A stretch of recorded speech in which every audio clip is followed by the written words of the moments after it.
ஒரு particular class அனுப்பியிருக்காங்க. ஹிந்தில இருக்கு. அதை டிரான்ஸ்லேட் பண்ணுங்க அப்படின்னு சொல்லி. शांति இவங்க உங்களுக்கு தெரிஞ்சிருக்கும் சில பேருக்கு, உஷா பேன் அப்படின்னு சொல்லி. அவங்க இங்க வந்து எனக்கு தெரிஞ்ச வரைக்கும் நான் இருக்கிறப்போ இந்த 17 இயர்ஸ் அவங்கள இங்க பார்த்ததில்ல லண்டன்ல. பட் பாபாவுடைய டெய்லி பழைய எக்ஸ்பீரியன்ஸ் அனுபவி குழந்தை உஷா பேன் அப்படின்னு, உஷா தீதி. அவங்க மோஸ்ட்லி மும்பைல இருந்தது ஜாஸ்தி. அதுக்கப்புறம் இப்போ மதுபன்லயும் இருக்காங்க. நிறைய வந்து இவங்களுடைய கிளாஸஸ் வந்து ரொம்ப இந்த ராமாயணம், மகாபாரதம், கீதை இதை பத்திலாம் நிறைய அவங்க வந்து எக்ஸ்பிளைன் பண்ணி ரொம்ப அழகா விளங்கப்படுத்துவாங்க. அண்ட் ஆல்சோ இவங்க வந்து அந்த கம்பெனிஸ்க்கு செல்ஃப் டெவலப்மெண்ட் கோர்சஸும் அந்த மாதிரி ரொம்ப நான் பிகேஸ்க்கு பப்ளிக்கு கூட நிறைய இவங்க செய்வாங்க.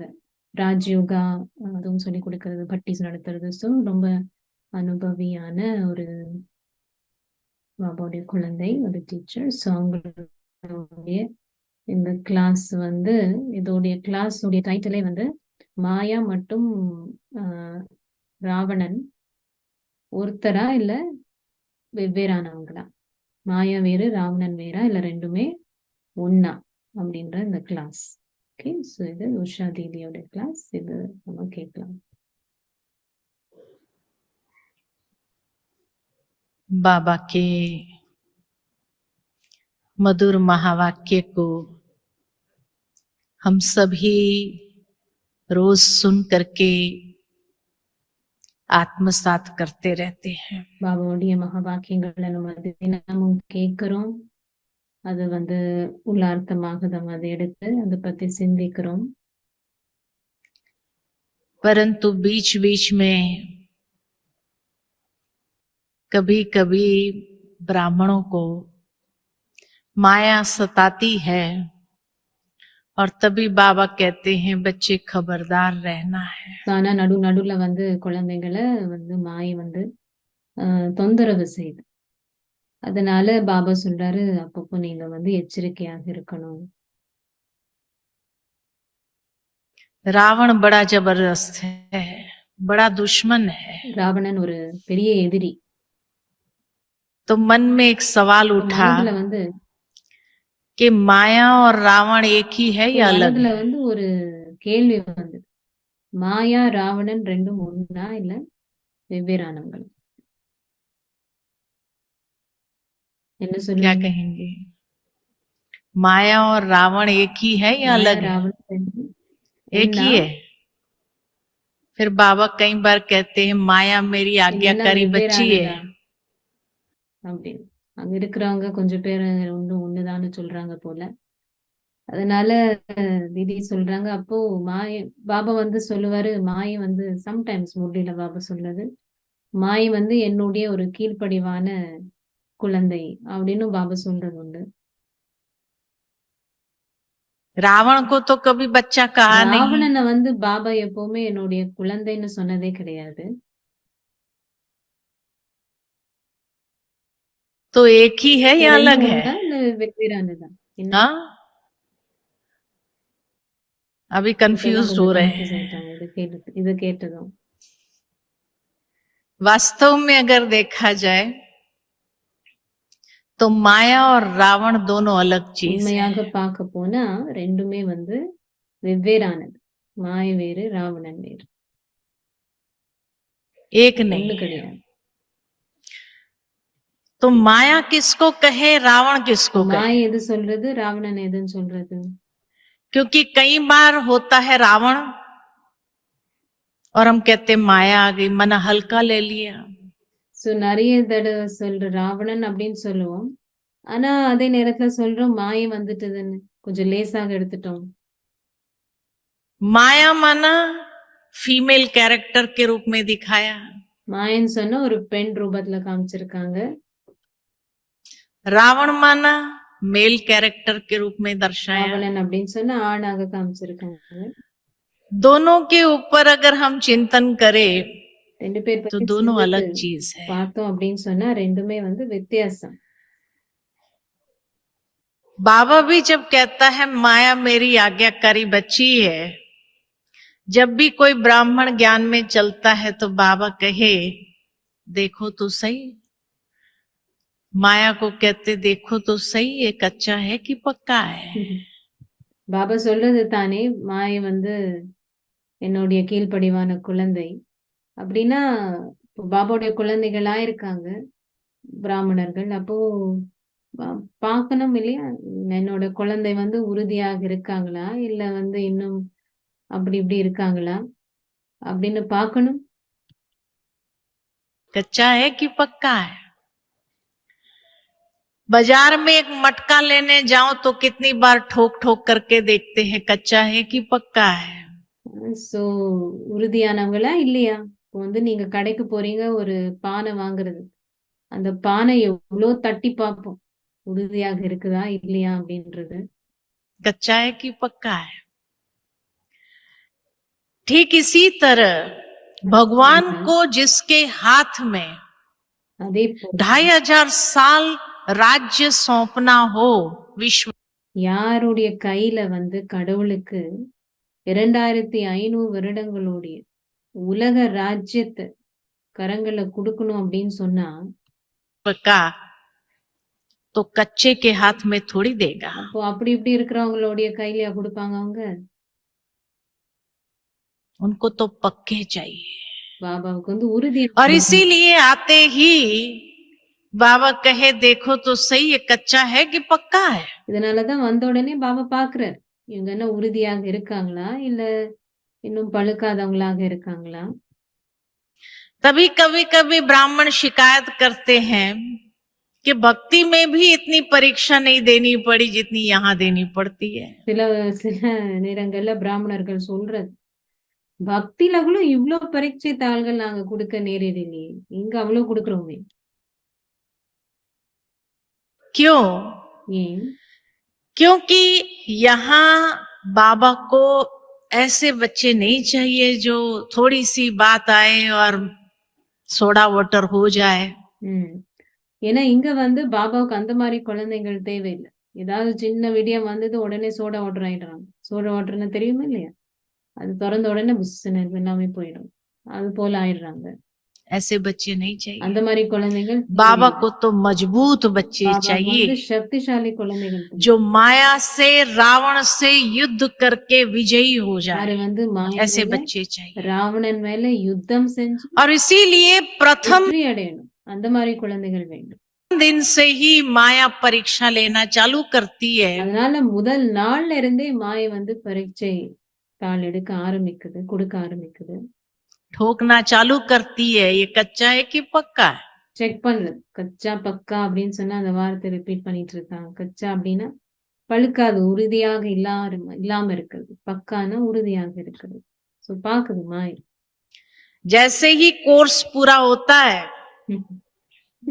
और रोज मुरली क्लास में जाने लगते हैं तो सबसे पहले घर वाले ही पूछना चालू करते क्या बात है, ये रोज रोज सुबह सुबह कहाँ भाग रहे हो। ஸோ கோர்ஸ் முடிஞ்ச உடனே, முடிஞ்ச கையோட கிளாஸுக்கு டெய்லி போக ஆரம்பிக்கிறோமா, இப்போ வீட்டுல இருக்கிறவங்களே கேட்க ஆரம்பிப்பாங்க, என்ன காலங்காத்தால எழுந்து எங்க போறீங்க டெய்லி அப்படின்னு. घर का काम काज है कि नहीं है, வீட்டு வேலை இருக்குதா இல்லையா, வீட்டுல வேலை செய்யணுமா இல்லையா, है कि नहीं, परीक्षा आती है कि नहीं आती है। கேக்குறாங்க, இந்த மாதிரி பரீட்சை தாள் வருதா இல்லையா. माताएं अनुभवी है தாய்மார்கள் कि पहले दिन से ही परीक्षा चालू होती है, முதலாவது நாள்ல இருந்தே பரீட்சை தாள் ஆரம்பிக்குது. लेकिन फिर भी ஆனா निश्चय बुद्धि होने के कारण डट के रहे। நம்பிக்கை फिर धीरे धीरे उन्होंने समझ लिया ये रोज जाने वाले हैं। நம்பிக்கை இருக்கிறதுனால, நம்பிக்கை புத்தி இருக்கிறதுனால நம்ம கண்டினியூ பண்ணணும் தொடர்ந்து. சோ கொஞ்சம் கொஞ்சமா அவங்க வந்து அவங்க வீட்டுல இருக்கிறவங்க புரிஞ்சுட்டாங்க, ஓகே இவங்க இப்படித்தான் அப்படின்னு बोलना बंद किया। சொல்றது उसके நிறுத்தி. बाद जैसे ही प्याज लहसुन छोड़ा तो फिर परीक्षा शुरू होती है। அதுக்கப்புறம் வெங்காயம் பூண்டெல்லாம் சாப்பிடறது நிறுத்தினோமா, அது இன்னொரு பரீட்சை தாள் ஆரம்பிக்குது. அதுக்கப்புறம் ये कौन सा नया धर्म आया है, இது என்ன புதிய சமயம் வந்துட்டுதுங்க, हाँ, ये कहाँ लिखा हुआ है, ये छोड़ दो सब। எங்க எழுதிருக்கு இதெல்லாம் चालू होती है कि नहीं परीक्षा? இந்த மாதிரி பரீட்சை தாள்கள் ஆரம்பிக்குதா இல்லையா? अब जो कच्चे होंगे वो तो छोड़ के चले जाएंगे। बाबा को யாரு வந்து உறுதியாக இல்லையோ அவங்க வந்து விட்டுட்டு போயிடுவாங்க. वो बच्चे चाहिए भी नहीं। பாபாக்கு அந்த மாதிரி குழந்தை बाबा कहते मुझे तो पक्के தேவையும் बच्चे இல்லை, चाहिए। எனக்கு வந்து உறுதியான குழந்தை. और जो पक्के होते हैं, अपने दृढ़ता में रहते हैं, वो उन परीक्षाओं में भी सहज सहनशील होकर के भी, मजबूत बन करके भी पार कर जाते हैं। யாரு உறுதியான குழந்தைகளாக இருக்காங்க பாபாவோட அவங்க வந்து இலகுவாக சகிப்பு தன்மையோட அந்த மாதிரி பரீட்சை தாள்களை பாஸ் பண்ணிட்டு வந்துருவாங்க. इसीलिए देखो रामायण के अंदर अगर देखा जाए அதனாலதான் பாருங்க ராமாயணத்துல तो पहले फीमेल कैरेक्टर्स आती है, रावण तो बाद में एंट्री होता है। அதனாலதான் ராமாயணம் பாக்குறீங்கன்னா ஆரம்பத்துல வந்து பெண்களுடைய கேரக்டர்ஸ் தான் வரும். அதுக்கு ராவன் தான் கடைசியில வருவார். पहले तो सुपर्णखा, मंत्रा यही सब आती है। முதலாவது வந்து சூர்பனகை, மந்த்ரா, ராமாயணம் தெரியும் தானே, அவங்க எல்லாம் வருவாங்க. रावण तो बहुत बाद में आया, ராவன் வந்து அதுக்கு அப்புறமா வந்தார். और इसीलिए ब्राह्मण जीवन पूरी रामायण है। அதனாலதான் பிராமண வாழ்க்கை வந்து முழுமையாக ராமாயணம். இந்த உஷாவந்தி வந்து நிறைய இந்த ராமாயணம் மகாபாரதத்தை பத்தி நிறைய சொல்லுவாங்க. மீனிங் அதோடைய ஆக்சுவல் விளக்கம் என்ன, ஒவ்வொன்றும் ரொம்ப ஸ்பெசிபிக்கா போய் அதுக்குன்னே நிறைய கிளாஸஸ் இருக்கு. பட் இங்க கொஞ்சம் சொல்றாங்க பத்தி. जिससे हम गुजरते हैं वो ब्राह्मण जीवन है, जिसको रामायण के रूप में महर्षि वाल्मीकि ने लिखा कि ब्राह्मण जीवन कैसा होता है। तो பிராமண வாழ்க்கை வந்து ஒரு ராமாயணம் போலத்தான் தான் வந்து வால்மீகி வந்து மகரிஷி வால்மீகி எழுதியிருக்காரு. तो कहानी आरंभ होती है दशरथ से, और दशरथ से जब कहानी आरंभ होती है, यानी बाबा ने भी हमें सबसे पहले दशरथ बनाया सतयुग के अंदर। संगम योग के पुरुषार्थ से हम दशरथ बनते हैं, अर्थात स्वराज्य अधिकारी आत्मा। சோ தசரதன் அப்படின்றதானே அந்த ராமாயணத்துல ஆரம்பிக்கிறது. சோ சொல்றாங்க நம்மளும் வந்து நம்மளுடைய இதை ஆரம்பிக்கும் பொழுது பாபா வந்து நம்மள தசரதன் ஆக்குறாரு சத்தியுகத்தை. அப்படின்னா இந்த ரதத்துடைய சுயராஜ்ய அதிகாரி ஆக்குறாரு பாபா. जिसका अपनी कर्मेंद्रिय के ऊपर, 10 इंद्रियों के ऊपर संपूर्ण अधिकार है। இந்த 10 புலன் அங்கங்கள் மேலும் அவங்களுக்கு வந்து முழுமையாக அதிகாரம் இருக்கு. அதனால சுயராஜ்ய அதிகாரி தசரதன் சொல்றாரு. तो सतयुग के अंदर हम ऐसी दशरथ आत्माएं थी। तो 10 அப்படின்னா 10, அந்த 10 புலன் அங்கங்கள் சொல்றது. அது வந்து நம்ம சத்தியுகத்துல அவ்வளோ அப்படி இருந்தோம் சுயராஜ்ய அதிகாரியாக. संपूर्ण स्वराज्य अधिकारी, 5 स्थूल इंद्रियां और 5 सूक्ष्म इंद्रियां, ऐसी हमारी स्थिति हमने अंत में बनाई थी, जिस कारण जो प्रारब्ध मिला सतयुग और त्रेता युग का, उसमें हम 10 रथ होकर के जीते थे। तो 5 இந்த புலன் அங்கங்கள், 5 சூக்ஷ்மமான அங்கங்கள். சோ இது 10 அங்கங்கள் மேல நமக்கு வந்து ராஜ்யம் இருந்தது சத்தியுகம் திரேதாயுகத்துல. அதனால சுயராஜ்ய அதிகாரியாக வாழ்ந்தோம். 10 इंद्रियों के ऊपर अधिकार था, और जिसका ये राज्य कहाँ था तो अयोध्या।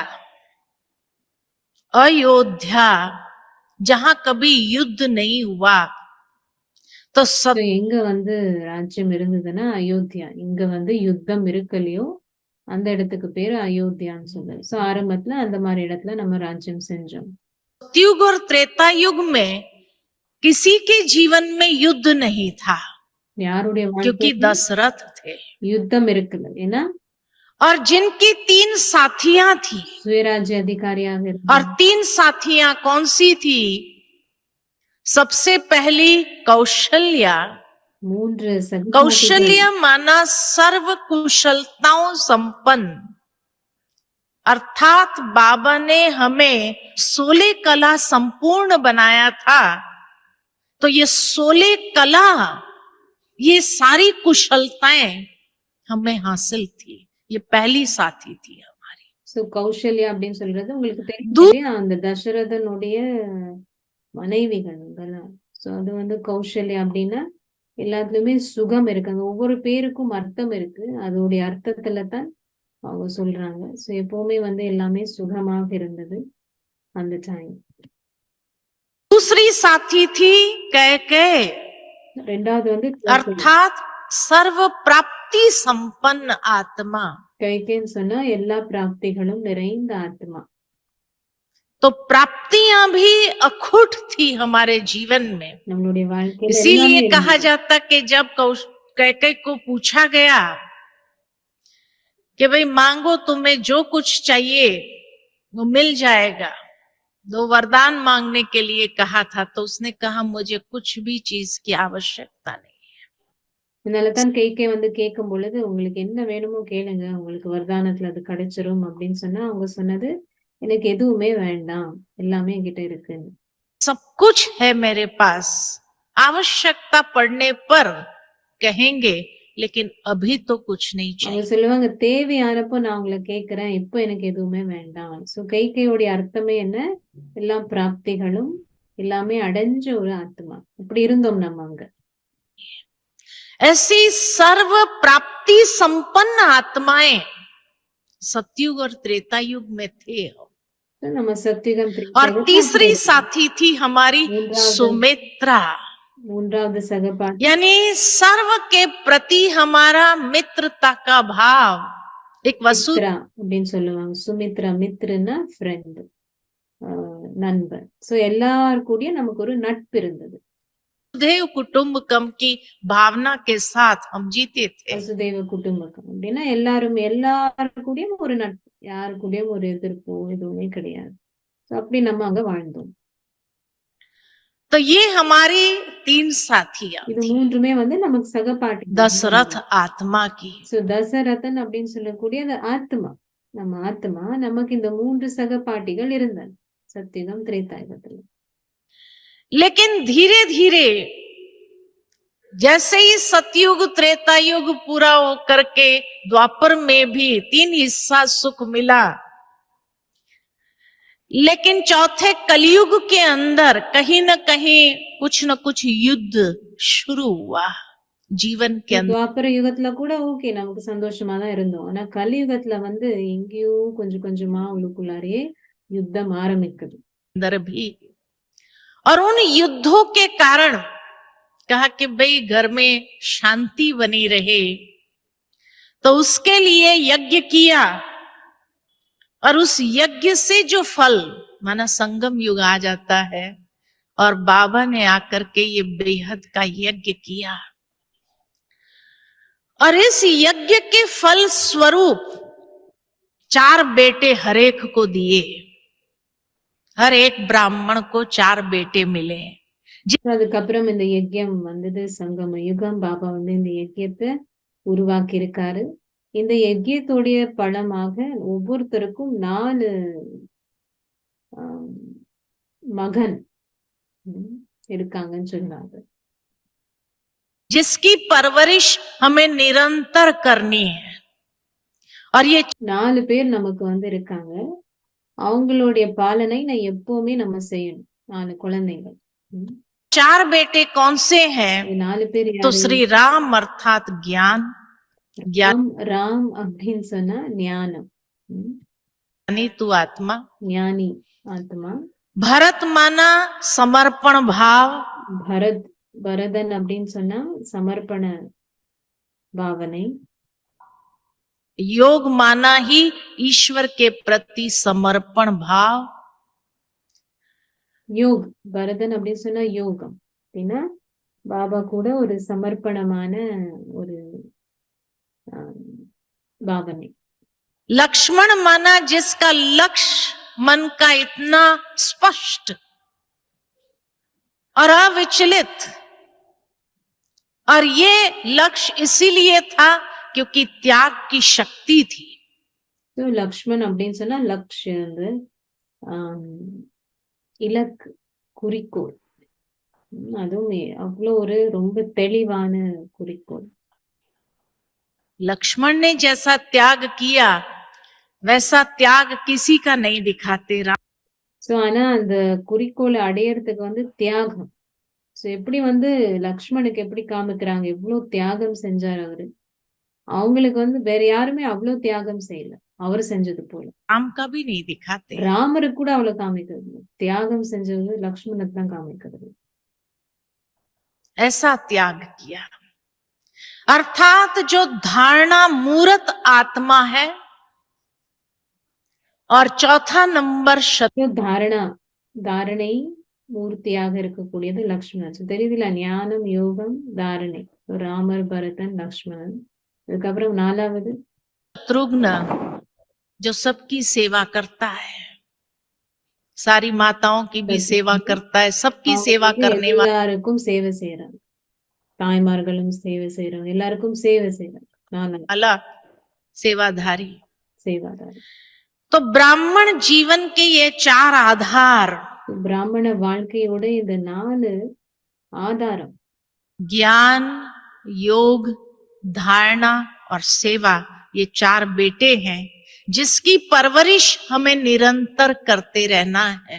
இது 4 பசங்கன்னு சொல்றாங்க பாபா, குழந்தைகள்। பாபா நமக்கு இந்த 4 குழந்தைகள் மாதிரி கொடுத்திருக்காங்க, இவங்களை வந்து தொடர்ந்தும் நம்ம வந்து பாலனை செய்யணும், इसको मजबूत बनाना है, சக்திசாலி ஆக்கணும், क्योंकि यही जीवन का आधार है। இதுதான் நம்மளுடைய வாழ்க்கையின் ஆதாரம்। और उसको मजबूत करने के लिए उन्हें गुरुकुल में भेजा गया, शिक्षा दीक्षा लेने के लिए। அவங்கள வந்து சக்திசாலி ஆக்குறதுக்கு அவங்கள குருகுல அனுப்புனாங்க, ராமாயணத்துல காமிக்கிறது அப்படி। अर्थात ये ब्राह्मण जीवन में भी इन चारों सब्जेक्ट को मजबूत करने के लिए रोज पढ़ाई पढ़ना अनिवार्य है।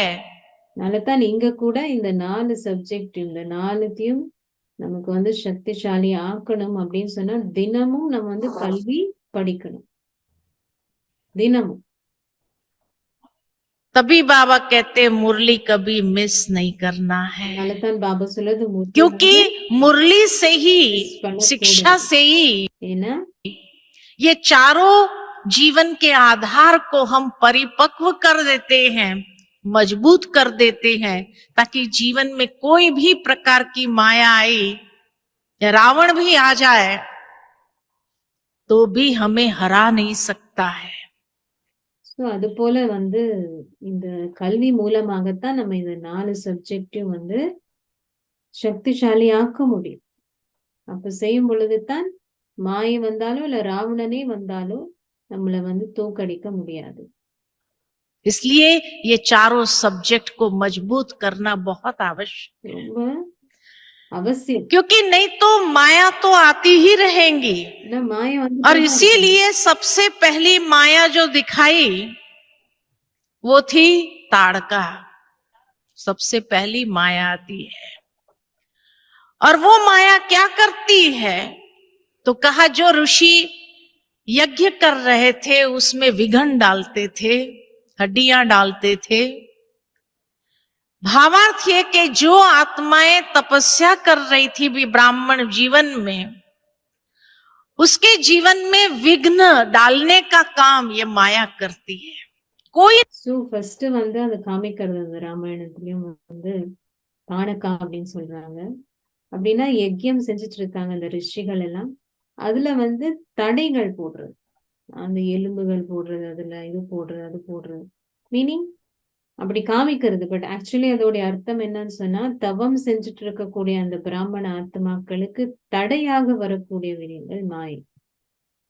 न कोई विघ्न डालती ही जा रही है। और तब इस माया को भी जीतने के लिए राम और लक्ष्मण दोनों मिल करके जीतते हैं।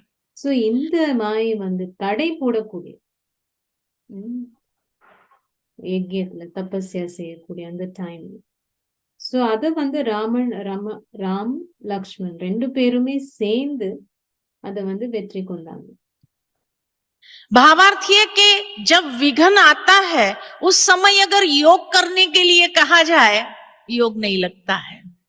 சோ என்ன சொல்றாங்க அப்படின்னு சொன்னா இதோட அர்த்தம் என்ன, தடைகள் வரும் பொழுது அப்போ உட்கார்ந்து யோகம் செய்யுங்க அப்படின்னு சொன்னா அப்போ யோகம் கூட வராது. लेकिन उस समय ज्ञान का प्रैक्टिकल एप्लीकेशन और धारणा ही हमारे हर विघ्न को पार करने के लिए हमें सक्षम बना देती है। அந்த டைம்ல பாத்தீங்களா ஞானத்தோடைய நடைமுறை அப்ளை பண்றது, நடைமுறையில அதை வந்து செயல்படுத்துறது மற்றும் தாரணை, இது 2 தான் வந்து அந்த டைம் வந்து தடைகள்ல இருந்து நம்மள விடுபடுறதுக்கு உதவி செய்யும். पावरफुल बना देती है। धारणा को कसने की आवश्यकता है, क्योंकि ये ताड़का कहां से आती है, जहां कहीं हमारी धारणाओं में हम लूज है, कमजोर है, चलता है, होता है, जहां इस तरह की भावना रखी तो कोई ना कोई माया विघ्न डालने का काम जरूर करती है। என்ன வந்து சொல்றாங்க, இது நல்ல கவனித்து கேட்கலாம். மாயை வந்து எங்க தடை போடுதுன்னு சொன்னா நம்ம தாரணையில ஏதோ கொஞ்சம் லூஸா இருக்கு. நம்ம வந்து இது பரவாயில்ல, இது நடக்கும், இது கொஞ்சம் ஓகே, இது பரவாயில்ல, நமக்கு நாமளே அது வந்து ஓகேன்னு சொல்லிக்கிறது. அது கொஞ்சம் லூஸா இருக்கு நம்மளுடைய தாரணை. ஸோ அது லக்ஷ்மண் சொன்னாங்க இல்லையா தாரணை. ஸோ அதுல வந்து கொஞ்சம் நம்ம லூஸா இருக்கும் பொழுது அப்போ என்ன ஆகுது, தடைகள், மாயை வந்து அங்கதான் தடைகள். ஸோ நம்ம அதை வந்து டைட் பண்ணணும். ஏதோ ஒரு தாரணையில நம்ம வந்து லூஸா அது அப்படியே விட்டுட்டோம். इसीलिए ज्ञान और धारणा को पावरफुल कर दो। ஞானம் योग से काम नहीं होता है। ஞானம் மற்றும் தாரணை வந்து நம்ம சரி செய்யணும். அந்த டைம் வந்து யோகம்ல வேலை நடக்காது. தாரணையும் ஞானம் அப்ளை பண்றது, ஞானத்தை அப்ளை பண்றது, தாரணை வந்து டைட் ஆக்குறது विघ्न को खत्म करने के लिए। लेकिन ज्ञान का एप्लीकेशन, बाबा ने हर बात का एप्लीकेशन हमें दिया हुआ है। कहाँ ड्रामा की पॉइंट को अप्लाई करो, कहाँ कर्म फिलॉसफी को अप्लाई करना है। பாபா வந்து நமக்கு நிறைய ஞான பாயிண்ட்ஸ் கொடுத்திருக்காங்க. இன்னைக்கு கூட முரளியில கூட பாபா சொன்னாரு எவ்வளவு ரத்னங்கள். சோ எப்படி வந்து டிராமாவுடைய பாயிண்ட் அப்ளை பண்றது, இல்ல கர்ம தத்துவத்தோடைய பாயிண்ட் அப்ளை பண்றது. तो कहाँ इन परीक्षाओं को समझते हुए कौन सी ज्ञान की पॉइंट फुल स्टॉप लगाना है या वाह वाह के गीत गाने हैं। அந்த டைம் அந்த தடைகள்ல பொறுத்து என்ன மாதிரி ஞானத்தை நம்ம வந்து யூஸ் பண்ணணும். சம்டைம்ஸ் வந்து முற்றுப்புள்ளி வைக்கக்கூடியதாக இருக்கும், இல்ல அற்புதம் அற்புதம் அப்படின்னு பாடல் பாடக்கூடியதாக இருக்கும். சோ அந்த டைம் எந்த ஞானத்தை பாயிண்ட் வந்து நம்ம யூஸ் பண்ணணும், அப்ளை பண்ணணும் அப்படின்னு பார்த்து அதை செய்யணும். ये सारे ज्ञान के जो विभिन्न शस्त्र है, इन शस्त्रों को यूज करना है और उस ताड़का को खत्म करना है। அந்த ஞானம் அப்படின்னு சொல்லக்கூடிய எல்லா அந்த என்ன ஆயுதங்கள் இருக்கு, அதை யூஸ் பண்ணணும். அப்போ இந்த தானக்கா அப்படின்னு சொல்லக்கூடிய மாயை தடைகளை வந்து நம்ம முடிக்கணும். धारणा को पावरफुल कर देना है तो ताड़का समाप्त होगी। தாரணை வந்து நம்ம சக்தி फिर जैसे जैसे அப்போ அந்த தானக்கா அப்படின்னு சொல்லக்கூடிய அந்த தடைகள் முடிஞ்சிடும். அதுக்கப்புறம் आगे बढ़े இன்னும் முன்னேறும். तो कहा जाता है कि सीता के साथ का वर्ण हुआ, शिव धनुष को उठाया। ज्ञानी तो आत्मा शिव धनुष उठाती है, मतलब शिव धनुष कौन सा है? शिव धनुष है ब्रह्मचर्य व्रत की पालना का धनुष। और इसीलिए जो अहंकारी होते हैं वो इस धनुष को नहीं उठा सकते हैं। சோ இதுக்கப்புறம் வந்து சீதையை வந்து அவங்க திருமணம் செய்றாரு இல்லையா? அதுக்கு வந்து அவர் எப்படி செஞ்சாரு அது? அது வந்து அந்த சிவ தனுஷ் அந்த வந்து தூக்கினாரு இல்லையா? அது தூக்கி அது உடைச்சப்பதான் அவர் வந்து அது செஞ்சது. சோ அதோடைய அர்த்தம் என்னன்னு சொன்னா, அந்த காம விகாரம். பிரம்மச்சரியத்தை பாலனை செய்றது. சோ யாருக்கு வந்து அகங்காரம் இருக்கோ, அவங்க வந்து அதை தூக்கவே முடியல அவங்களால. அவங்களுக்கு வந்து ரொம்ப பாரமாக இருந்தது. சோ அவர்தான் எடுத்தார் அது. ராமர் தான். சோ எப்படி எடுத்தாருன்னு சொன்னா, பிரம்மச்சரியத்தோட அந்த பாலனை. जो कमजोर होते हैं वो इस धनुष को नहीं उठा सकते हैं, लेकिन जो ज्ञानी तू आत्मा जिसने अपने जीवन के अंदर ब्रह्मचर्य व्रत की पालना की, जो बहुत आवश्यक है ब्राह्मण जीवन में, वो इस धनुष को सहज उठा सकते हैं। और जब धनुष को उठाते हैं तब सीता के साथ का वर्ण होता है, अर्थात பிரம்மச்சரியத்துடைய அந்த பாலனை யார் வந்து சக்திசாலியாக செய்யக்கூடியதாக இருப்பாங்க, அவங்க தான் அதை வந்து தூக்கலாம். அந்த சிவ தனுஷ் அப்படின்னு சொல்றது தூக்குனதுக்கு அப்புறம் அந்த திருமணம் நடக்குது சீதையோட. सीता माना पवित्रता की प्रतिमूर्ति, அப்படின்னா சீதைன்னா என்ன இங்கன்னு அர்த்தம்? தூய்மையின் மூர்த்தி. कि ब्रह्मचर्य व्रत के लिए भी बहुत सारी बातें आएगी जीवन के अंदर। परशुराम भी पहुंच जाएगा कि भाई कैसे उठा लिया तुमने। தூய்மை பிரம்மச்சரியத்துக்காக கூட நிறைய பரீட்சை தாள்கள் வரும். அப்படி வராம இருக்கிறவங்களுக்கு ரொம்ப லக்கின்னு சொல்லலாம். அது நான் ஆட் பண்ணிட்டு இருக்கேன். ரியலி பார்க்க போனா எல்லாருக்கும் வந்து மோஸ்ட்லி அது வரும். ஏன் பிரம்மச்சரியத்துடைய அந்த பரீட்சை தாள்கள். சோ அது வரும் பொழுது அவங்க என்ன சொல்றாங்க, ராமாயணத்துல என்ன காமிச்சிருக்குன்னா, இன்னைக்குள்ள அந்த ராமாயணத்துடைய எக்ஸாம்பிள் வச்சுதான் சொல்லிட்டு இருக்காங்க. சோ இந்த பரசுராம் அவர் பெரிய மகரிஷி, அவர் கூட வந்துட்டாரு.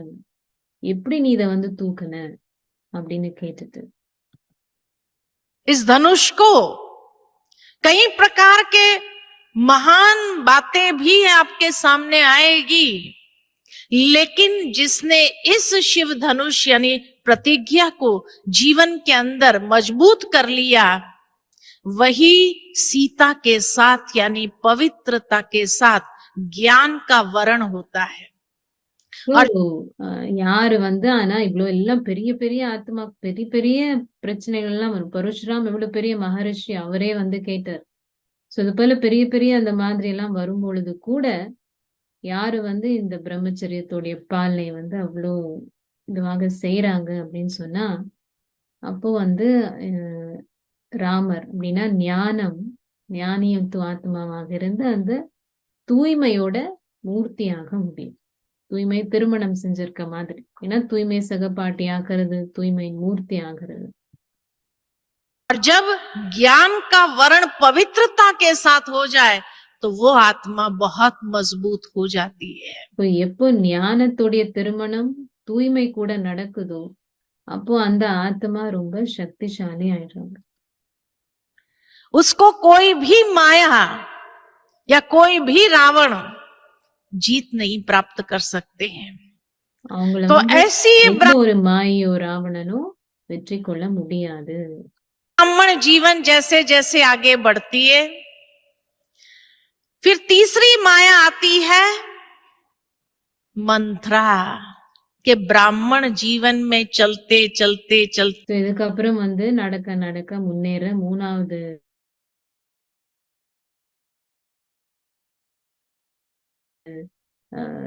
பிராமண வாழ்க்கையில நடந்துட்டு போயிட்டு இருக்கும். இப்போ மந்திரை தான் அவங்க தான் சொல்லி அவங்களுக்கு அந்த கையோடைய காதல சொல்லி இதெல்லாம் நடந்தது. हर कोई ये महसूस जरूर करता है, जैसे बाबा की पिछले संडे की मुरली थी, कि उस घड़ी को याद करो जिस दिन आप ज्ञान में आए, जिस घड़ी में आपने ज्ञान को वर्ण किया अपने जीवन के अंदर। वो घड़ी कौन सी थी? जिस दिन ज्ञान में आए वो घड़ी कौन सी थी? तो बाबा ने बहुत सुंदर ये शब्द यूज किया, वही घड़ी बृहस्पति की दशा की घड़ी थी. ஸோ அந்த மாதிரி பாபா போன அந்த அந்த டைம் இருக்கக்கூடிய போன சண்டே முரளிலும் பாபா சொல்லியிருக்காரு போல, நீங்க எப்போ ஞானத்துக்கு வந்தீங்க அந்த நொடிய வந்து நினைவு செய்யுங்க. ஏன்னா அந்த நொடிதான் வந்து உங்களுக்கு வந்து அந்த பிரகஸ்பதியோடைய இந்த வியாழ திசை ஆரம்பிக்க கூடியதான் உங்களுடைய அந்த நொடி, நீங்க பாபா கிட்ட வந்த அந்த நொடி. कि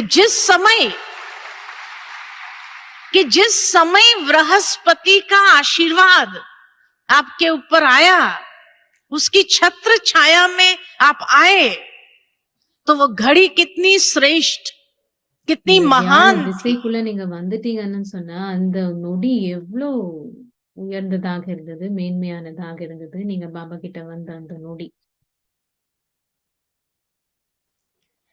और इसीलिए उस घड़ी में क्या से क्या बन गए. तो इसी तरह जैसे ही आज भी अगर याद करते हैं कि जिस दिन हम ज्ञान में आए थे तो कितनी सुंदर घड़ी थी, जैसे उड़ने का अनुभव किया था. கூட நம்ம நினைவு செய்றோம், लेकिन பாபா கிட்ட வந்த அந்த டைம் வந்து எவ்வளவு அருமையா இருந்தது, எவ்வளவு நம்ம பறக்கிற மாதிரி நம்ம அனுபவம் செஞ்சுட்டு இருக்கோம். चलते आज अगर पूछा जाए तो நடந்து क्या நடந்து होगे? முன்னேற இன்னைக்கு கேட்டீங்கன்னா என்ன சொல்லுவீங்க? वो उमंग அந்த उत्साह ஊக்கம் உற்சாகம், वही है, बढ़ा அந்த या कम हो உமங்கு गया? அந்த ஊக்கம் உற்சாகம் வந்து அதிகரித்ததா குறையுதா அப்படியே இருக்கா, எப்படி இருக்கு, என்ன நடந்தது? क्या हुआ? जिस दिन ज्ञान में आए उस समय जो सुहावनी घड़ी बृहस्पति की घड़ी थी, उसके बाद वो उमंग उत्साह बढ़ा या कम हुआ? அதிகரித்ததா குறைந்ததா, என்ன நடந்தது? हाँ? कम हुआ. क्यों कम குறைந்ததுன்னு हुआ? சொன்னாங்க அங்க இருக்கிறவங்க. क्योंकि मंत्रा आने ஏன் அப்படின்னு लगी. சொன்னா அங்க மந்த்ரா வந்துட்டாங்க. மந்த்ரை அந்த தெரியுமில்ல, ராமாயணத்துல அவங்க சொன்னது, அவங்க வந்துட்டாங்க. और मंत्रा माना மந்த்ரா क्या? அப்படின்னு சொன்னா पर चिंतन, पर दर्शन, पर मत के प्रभाव में आए. மந்த்ரான்னு சொன்னா இங்க என்ன, மற்றவங்களை பாக்குறது, பரதர்ஷன், மற்றவங்களை பத்தி சிந்திக்கிறது, பரிச்சிந்தன், மற்றவங்களுடைய வழிகாட்டல் நடக்கிறது, பர்மத். இது ஞாபகம் இருக்கா? இந்த ரீசெண்ட் ஒரு ஐ திங்க் ஒரு 2 ஆகஸ்ட்ல ராக்கி டைம்ல பாபா அந்த முரளி சொன்னது, சண்டே முரளி, அவ்வியத் முரளி. அது வந்து எழுதி ஒட்டலாம் அந்த முரளின்னு சொன்னாங்க ஜெயந்திகள். அந்த 3ம் மந்திரை மாதிரி நமக்கு. மற்றவங்களை பார்க்கறது, மற்றவங்களை பத்தி சிந்திக்கிறது, மற்றவங்களுடைய வழிகாட்டல், பரிதர்ஷன், பரிச்சிந்தன், பர்மத். तो ब्राह्मण बनने के बाद जैसे ही सहजता से चलने लगे, बहुत सहज हो गया, ये जीवन कितना सुंदर हो गया. लेकिन वहां माया कौन सी आती है? ब्राह्मण जीवन के बाद माया कौन सी आती है? तो जो बाबा कहते पर चिंतन पतन की जड़ है. அவ்வளோ பிராமண வாழ்க்கையில வந்து ரொம்ப அருமையா நம்ம போயிட்டு இருக்கோம், அவ்வளவு எல்லாமே சகஜமாயிட்டது, எல்லாமே எல்லாத்துல இருந்து விடுபட்டுட்டோம்.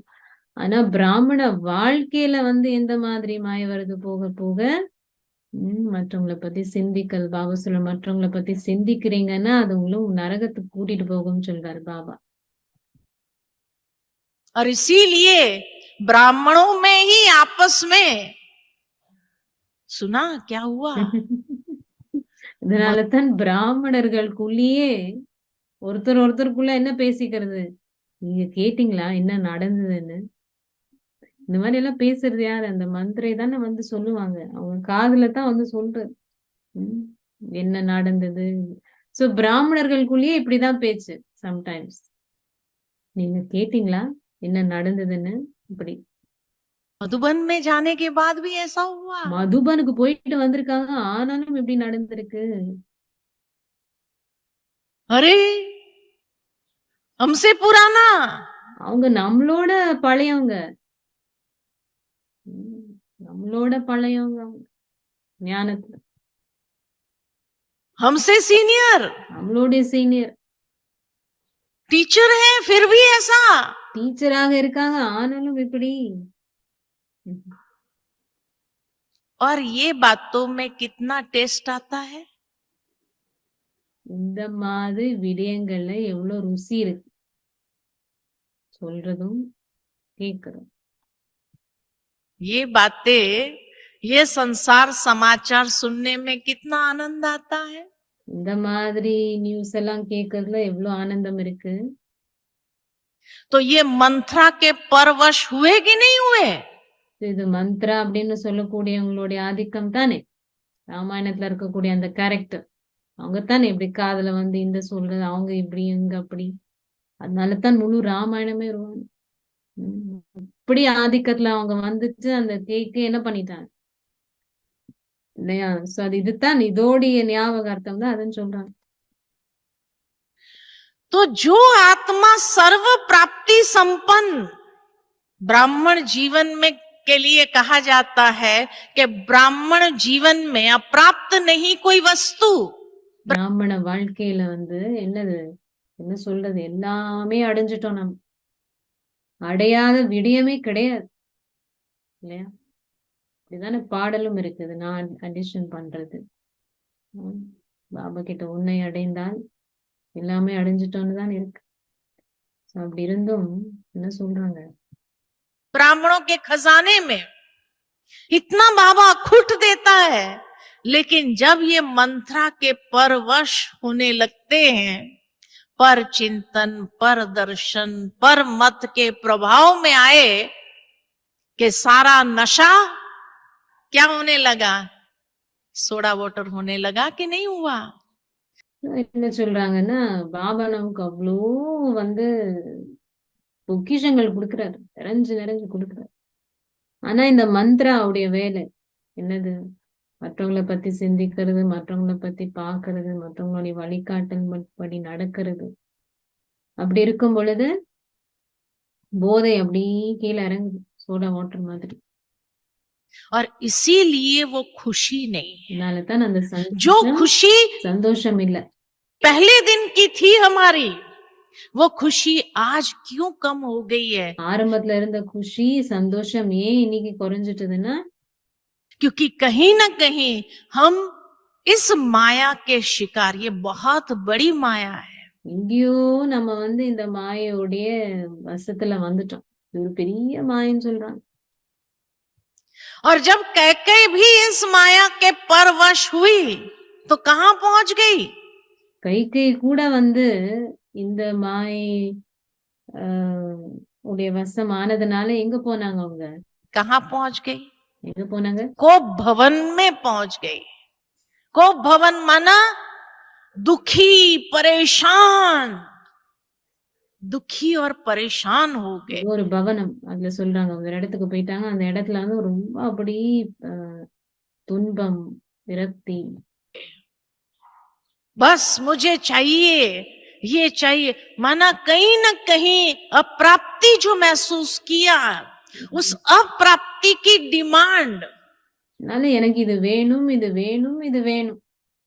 திருமல ராமாயணத்துல இப்படி ஒரே கால நின்றுட்டு இது வேணும், எங்கேயோ வந்து எனக்கு இது அடையல அப்படின்னு வந்துட்டுது அவங்களுடைய மனது. शुरू हो गई कि ब्राह्मण जीवन में मुझे भी ये चाहिए। பிராமண வாழ்க்கையில எனக்கும் இது வேணும் அப்படின்னு வந்துட்டுதான். எல்லாம் கிடைச்சு எல்லாமே அடைஞ்ச ஆத்மா அதோடைய வசத்துல வந்ததுனால இது பிராமண வாழ்க்கை, இது எனக்கு வேணும் அப்படின்னு வந்துட்டு. दशरथ और जैसे ही कोप भवन में पहुंची, वो परेशान दुखी हो गई एकदम।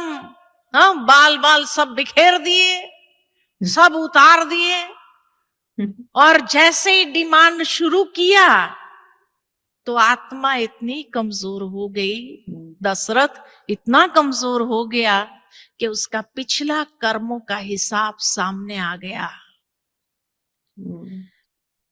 சோ தெரியுமா அந்த கதை எப்படின்னு, கேக்கே வந்து என்ன பண்ணாங்க, அந்த தலைமுடியெல்லாம் விரிச்சு போட்டு அவங்க கிட்ட இருக்கிற நகையெல்லாம் எடுத்துட்டு அப்படி எனக்கு இது வேணும், இது வேணும் அப்படின்னு அப்போ தசரதன் வந்து என்ன ஆயிட்டது, ஆத்மா ஆத்மா தானே தசரதன், என்ன ஆயிட்டது, ரொம்ப வீக் ஆயிட்டு, ஆத்மா வீக் ஆயிட்டு அதோடைய கணக்குகள் ஆரம்பிக்குது, பழைய கணக்குகள்.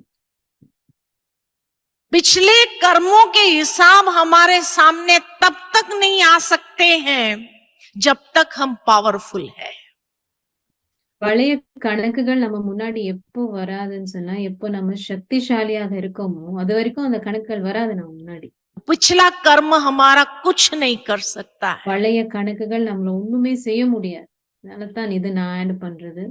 பாபா எப்பவுமே சொல்றது, ஸ்ரீமத் ரீசன்ட் முரளிஸ்ல வரதானத்துலயும் பாபா சொல்லிட்டு இருக்காரு, நீங்க ஸ்ரீமத்தை வந்து ஒழுங்கா பின்பற்றீங்கன்னு சொன்னா அப்படி சகஜமா போயிட்டே இருப்பீங்க, இந்த நிறுத்துறதுக்கு எதாலையும் முடியாது.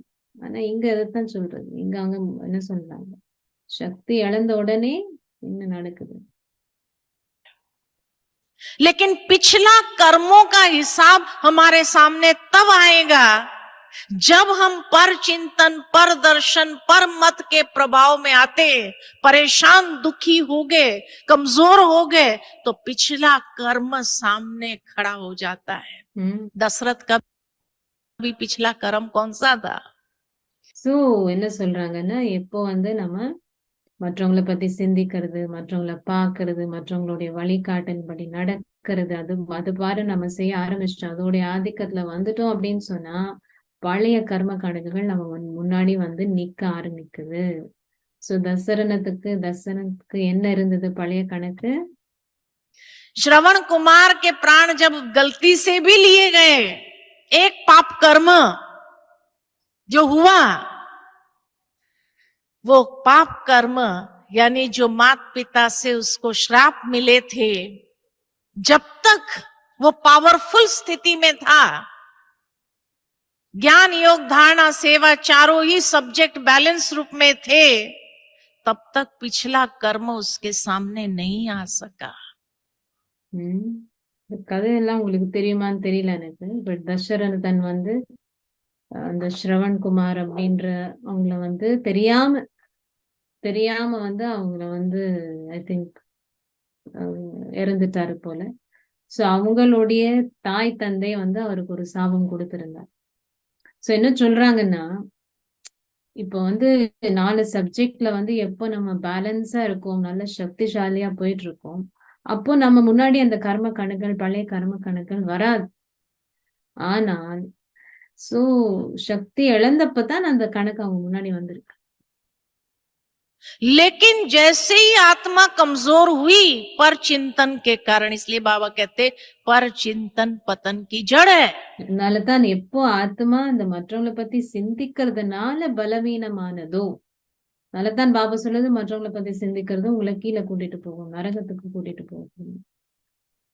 और वो पर चिंतन के प्रभाव में आने से ही आत्मा कमजोर हो गई, दुखी परेशान हो गई, तो पिछला कर्म सामने खड़ा हो गया। अब हिसाब चुकाओ।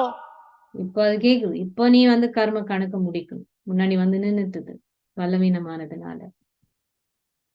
अब हिसाब चुकाने में प्राण चले गए। कई बार ब्राह्मण जीवन से भी मर जाते। பாருங்க, அந்த கணக்க முடிக்கிறதுலயே அவரு உடலை விட்டுட்டாரு இல்லையா தசரதன். ஆனா என்ன சொல்றாங்க, वापस அந்த கணக்கு இதனாலதான் சில நேரங்கள் அந்த கணக்கு அவ்வளோ இருக்கும்னா அவங்க பிராமண வாழ்க்கையில இருந்து போயிடுவாங்க. दुनिया में चले जाते हैं वो आत्माएं जो एक समय में उड़ती थी। कई लोग वर्णन करते इतना पावरफुल आत्मा था। அந்த மாதிரி பாருங்க, இவ்வளவு ஆத்மாக்கள் அவங்களும் பார்த்திருப்போம், ஆரம்பத்துல அவ்வளோ வந்து பறந்துட்டு இருந்தாங்க, எவ்வளவு சேவை செஞ்சாங்க, எவ்வளவு செஞ்சுட்டு இருந்தாங்க. அந்த கணக்கு முன்னாடி வரும் பொழுது அந்த உலகத்துக்கு போயிடுவாங்க விட்டுட்டு. इतना अच्छी तरह से उमंग उत्साह से चले, पता नहीं क्या माया आई, தெரியல என்ன மாய வந்ததோ, அவ்வளோ ஊக்கம் உற்சாகத்தோட இருந்தாங்க, தெரியல என்ன மாய வந்ததோ அவங்களுக்கு. रामायण हमें बताती है क्या माया आती है। ராமாயணம் நமக்கு சொல்லுது என்ன மாய வருதுன்னு. ये पर चिंतन और वो इतना सूक्ष्म रीति से दिमाग को खाती है जो मनुष्य को अंदर से ही कुतरती है, और वो माया उसको वापस दुनिया में ले जाती है। ब्राह्मण जीवन से मर जाते हैं। दशरथ அந்த பர சிந்தனை அப்படின்னு சொல்றது, மற்றவங்களை பத்தி சிந்திக்கிறது, புத்திய உள்ளுக்குள்ளாரையே அப்படியே வந்து அது சாப்பிடுற மாதிரி. அப்போ அவங்க இந்த பிராமண வாழ்க்கையில இருந்தே விட்டு போகிற மாதிரி ஆயிடும். तो मर गया, दशरथ मर गया। அப்போ தசரதன் மரணித்துட்டார். அவ்வளவுதான், சுயராஜ்யம் என்ன எங்க முடிஞ்சிட்டது இல்லையா? इसीलिए बाबा हम बच्चों को ये दो बातों से सावधान रहने के लिए कहते हैं। पहली बात कहते बच्चे जर्मों में नहीं जाओ। कितनी தான் பாபா வந்து 2 விடயங்கள்ல வந்து நீங்க வந்து எச்சரிக்கையாக இருக்கணும் பாபா எப்பவுமே சொல்றது. ஒண்ணு வந்து வம்பழுக்கல், நீங்க அப்படி சொன்னாங்க, அவங்க இப்படி சொன்னாங்க. बार साकार मुरली में ये बात आती है, झरमुई नहीं करो, ये दूतीपना नहीं करो। சாக்கார் முரளிக்கு பாபா ரொம்ப கடுமையா சொல்லுவார், இது வந்து நீங்க செய்யாதீங்க, மற்றவங்களை பத்தி வம்பழுக்கிறது, பேசுறது. दूसरा कहा पर चिंतन पर दर्शन, இன்னொன்னு வந்து பாபா சொல்றது மற்றவங்களை பத்தி சிந்திக்கிறது, மற்றவங்களை பாக்குறது। पर मत के प्रभाव में नहीं आओ, பரோபகாரி பன் ஜாओ। வழிகாட்டல்களுடைய ஆதிக்கத்துல வராதீங்க, மற்றவங்களுக்கு உதவி செய்யுங்க, மற்றவங்களுக்கு உபகாரம் செய்யுங்க। ऐसे समय पर जो हमें आंसर मिले हैं ज्ञान में कि इस माया को जीतना है तो पर उपकारी बन जाओ। तो பாபா நமக்கு என்ன வழிகாட்டல்கள் கொடுத்திருக்காரு, இந்த மாதிரி பர விடயங்கள்ல இருந்து விடுபடணும் அப்படின்னா பர உபகாரியாகும், மற்றவங்களுக்கு உபகாரம் செய்யுங்க। ये माया को जीतने की विधि है। தான் மாயை வந்து வெல்லக்கூடிய வழிமுறை। लेकिन जो नहीं जीत पाया ऐसे समय पर परोपकारी नहीं बन सके, वो कमजोर டைம்ல வந்து அவங்களால பர உபகாரி ஆக முடியல, உபகாரம் செய்ய முடியல, அவங்க பலவீனமா हो गए, वो चले गए। அவங்க வந்து ரொம்ப பலவீனமாயிட்டு விட்டுட்டு கூட போயிட்டாங்க, அந்த மாதிரி இருக்கிறவங்க। उसके बाद जैसे ही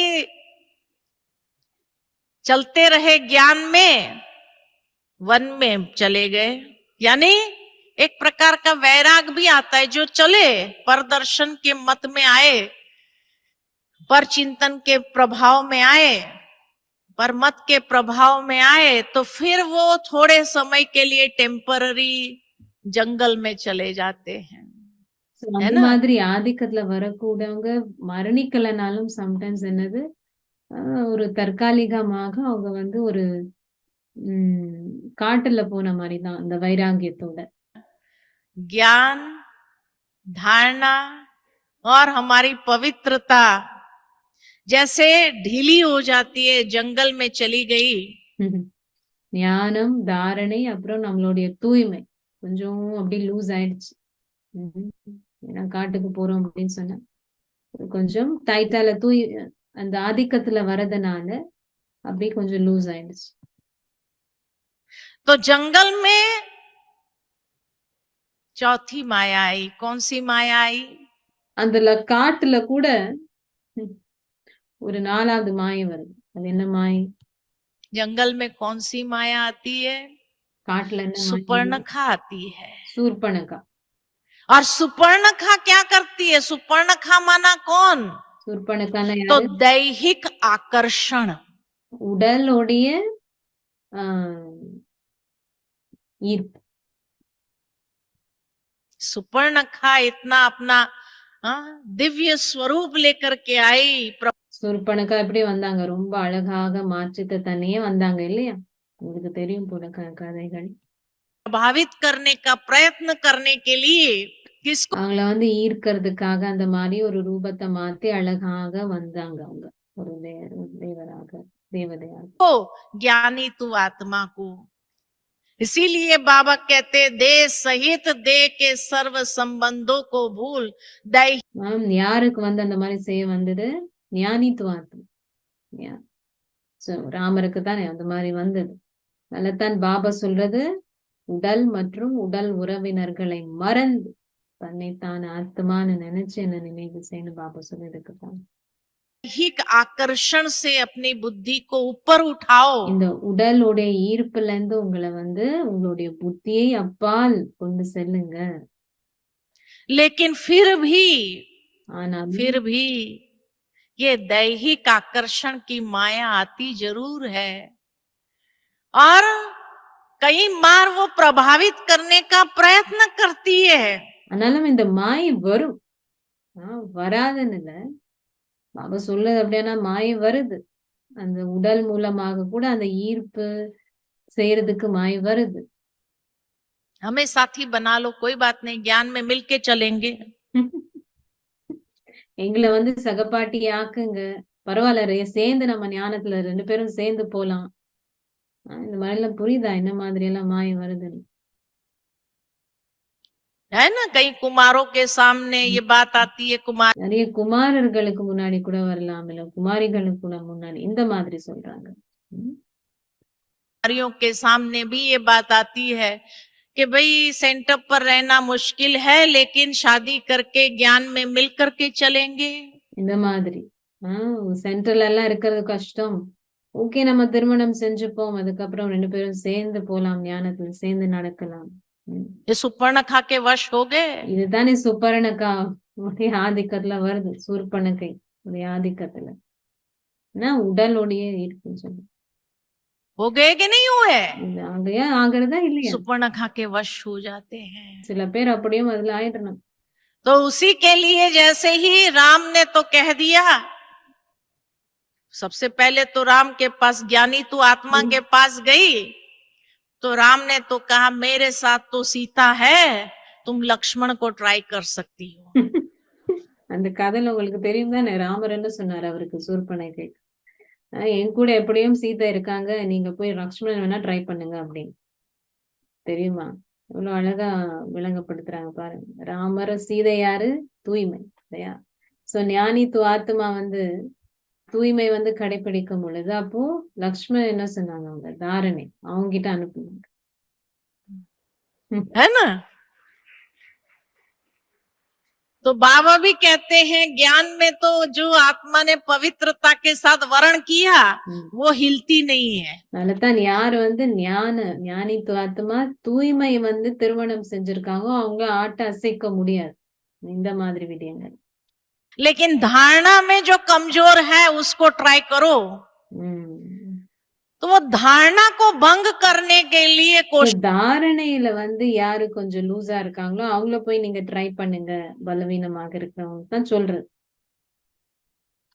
कोशिश करती है ऐसी सुपर्णखाएं, ये भी माया है.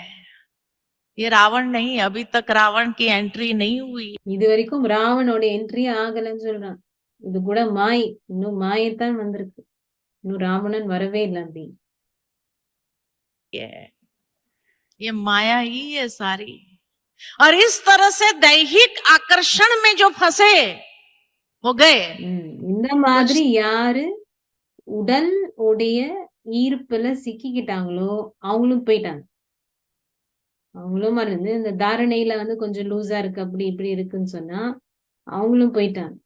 समय पहले बाबा की मुरली आई थी कि जब ऐसी दैहिक आकर्षण की बातें आती है तो लक्ष्मण ने भी क्या किया, सुपर्णखा को अपमानित कर दिया, उसका नाक ही काट दिया. तो जो धारणा में पावरफुल है वो उसका नाक हटा देते हैं, नाक काट. சோ யாரு வந்து லக்ஷ்மணன் என்ன செஞ்சாரானா, சூர்பனகையோடைய மூக்க வெட்டிட்டார் அப்படின்னா அவங்கள வந்து அவமதித்துட்டார்.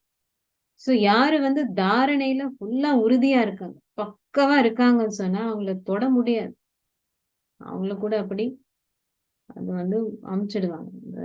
அந்த உடலுடைய ஈர்ப்புன்னு சொல்லக்கூடிய அந்த மாதிரி மாய். இது வந்து எப்படி இதை நான் ஆட் பண்றது, இது எப்படி வேணாலும் வரலாம், உறவினர்கள் மூலமாக வரலாம், பிராமண குடும்பத்திலேயே வரலாம், உறவு முறைகள்ல வரலாம், இல்ல நமக்குள்ளேயே வந்து ஏதோ ஒரு சம்ஸ்காரம் உற்பத்தம் ஆகலாம், வெளியில இருந்து வரலாம், உள்ளுக்குள்ள இருந்து வரலாம்.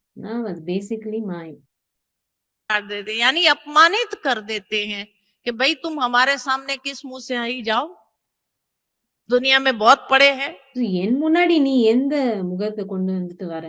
உலகத்துல மற்றவங்க எல்லாம் இருக்காங்க, அவங்க கிட்ட போ நீ அப்படின்னு அவங்கள அனுப்பிச்சிடுறது.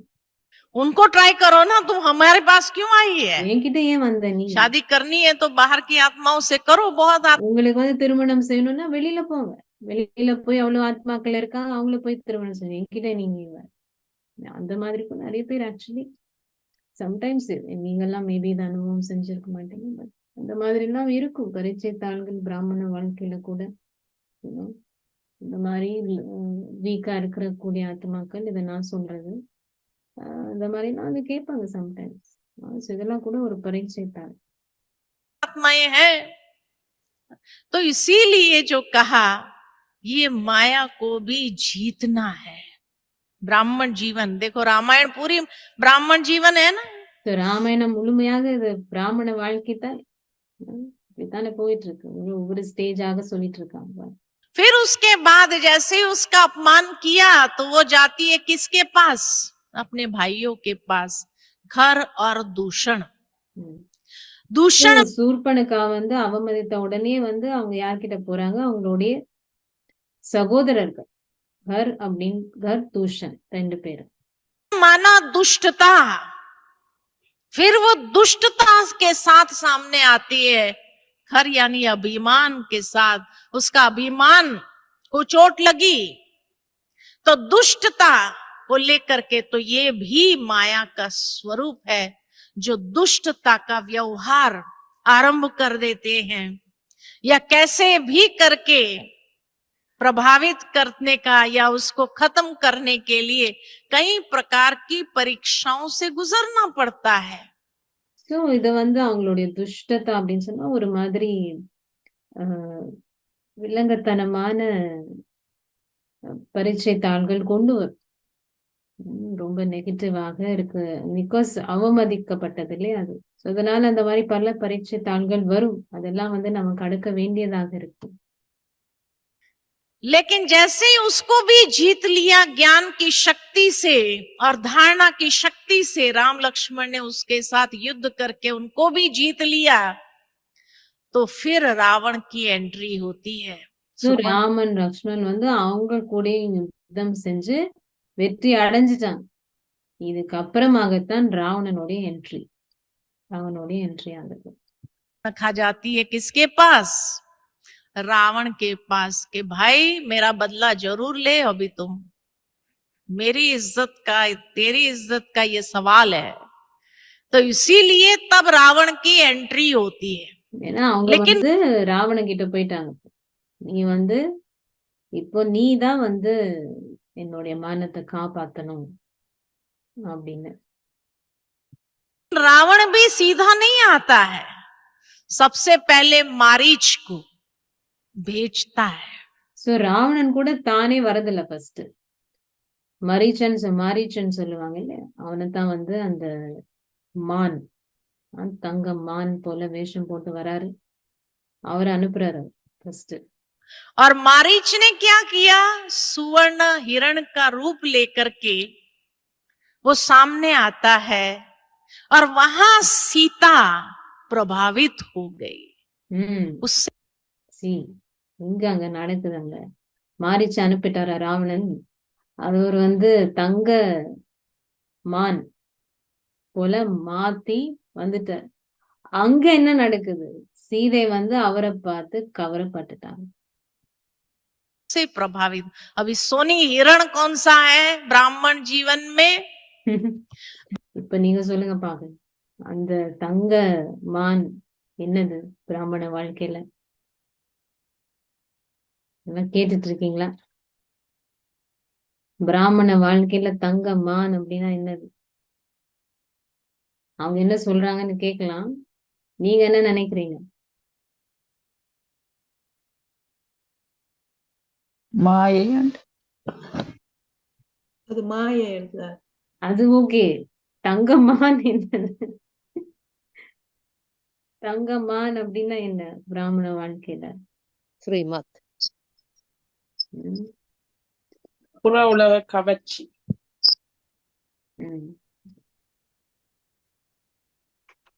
சொல்லுங்க. ब्राह्मण जीवन में सोनी हिरण है प्रलोभन, प्रलोभन।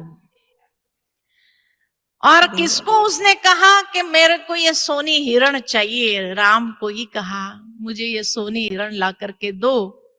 किस लिए? मैं जब वापस जाऊंगी ना 14 साल पूरा करके, तो माताओं के लिए ये उपहार लेकर जाऊंगी, उसकी चमड़ी का ब्लाउज बना देंगे। मुझे अपने लिए नहीं चाहिए, सीता ने कहा, माताओं को उपहार देने के लिए हाँ ये सोनी हिरण का चमड़ा चाहिए मेरे को।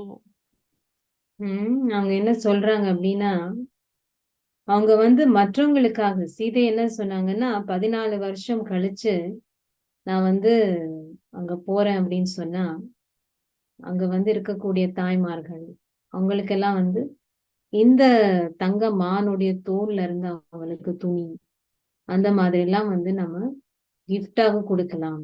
எனக்காக நான் கேட்கல, அவங்களுக்காக அப்படின்னு சொன்னாங்க. तो राम ने भी क्या कहा, ठीक है लाके देता हूं। அப்போ ராமரும் என்ன சொன்னாரு, ஓகே எடுத்துட்டு வந்து கொடுக்குறேன். तो अलग हुआ। சோ என்ன அங்க நடந்தது? பிரிஞ்சுட்டாங்க இல்லையா? அந்த சீதை வந்து ஃபர்ஸ்ட் ஆஃப் ஆல் அது பார்த்து கவரப்பட்டது. அது வந்து இதுக்காக அப்படின்னு சொல்லி அவருக்கு சொன்னது. இப்போ ஞானமும் தூய்மையும், ஞானம் தூய்மை தானே சொன்னாங்க ராமரும் சீதை. பிரிஞ்சிட்டது. अलग हुआ। भावार्थ ये कि जब ज्ञानी तू आत्मा के सामने भी जो पवित्र मूर्त आत्मा है, उसके सामने ये प्रलोभन, दुनिया के प्रलोभन आते हैं, तो कहीं न कहीं हमारी पवित्रता विचलित होती है और व्यर्थ संकल्प चलते हैं। சோ என்ன சொல்றாங்கன்னா, உலகத்துல வந்து இந்த மாதிரி ஞானித்து ஆத்மா முன்னாடி கூட சம்டைம்ஸ் இந்த மாதிரி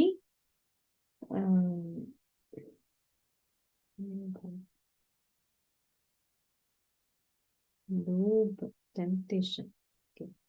ஸோ மீனிங் அதோடைய பிரலோபன் அப்படின்னு சொல்றாங்க. அதோடைய அர்த்தம் அப்படின்னு சொன்னா டெம்ப்ட் ஆகுது.